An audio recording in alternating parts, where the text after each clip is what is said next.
ઉબડા ગામ મુકામે જે અમિત ખૂંટ નામની વ્યક્તિએ ગળે ફાંસો ખાઈને આપઘાત કરેલ એની વાડી ઉપર તે બાબતે હું મીડિયાના માધ્યમથી જણાવવા માગું છું કે એ બાબતે હું કે મારો પરિવાર એમાં ક્યાંય ઇન્વોલ્વ નથી કે મારા ત્રાસથી કે મારા પરિવારના ત્રાસથી કે મારા બાળકોના ત્રાસથી એને મજબૂરીથી આપઘાત કરવો પડ્યો એવી કોઈ વાત છે નહીં.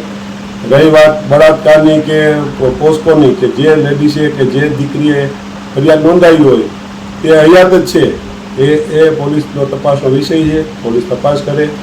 મેં કે મારા પરિવારે કે મારા બાળકોએ કે મારા કોઈ મિત્ર સર્કલે જો એમાં કંઈ ઇન્વોલ્વ હોય અને અમારું કંઈ નામ આવે તો તમ તારે હું ગમે ત્યારે હાજર થવા માટે તૈયાર છું.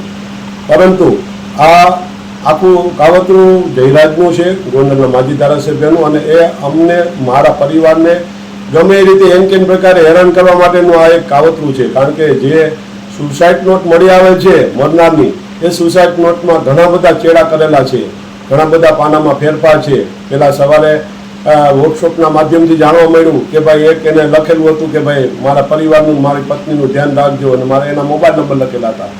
બાદમાં જ્યારે જયરાજ રીપડામાં એનું થયો હાજર અને જ્યારે એની વાડી ઉપર ગયો ત્યારે એ બધા ભેગા મળી, ગોવિંદ સરપરિયા એ બધા ભેગા મળી અને ચર્ચા વિચારણા કરવામાં આવી અને પછી સુસાઇડ નોટ લખવામાં આવી અને એ સુસાઇડ નોટમાં ચર્ચા કરી મારા દીકરા રાજદીપનું નામ ઇન્વોલ્વ કરવા માટે આ સ્પેશિયલ કાવતરું રચવામાં આવ્યું છે, જે હું આ મીડિયાના મારફતે લોકોને જણાવવા માગું છું. અને પોલીસનો ખરેખર એમાં તપાસ કરીને ઊંડી ઉતરે તો સત્ય હશે એ બહાર આવી જશે. જો મેં કે મારા પરિવારે ખરેખર આ દીકરીનો કોન્ટેક્ટ કરેલો હશે કે એના મોબાઈલમાં અમારો નંબર નીકળે અથવા એનો અમારા મોબાઈલમાં નંબર નીકળે તો પણ એ પણ પોલીસ તપાસ કરી શકે છે.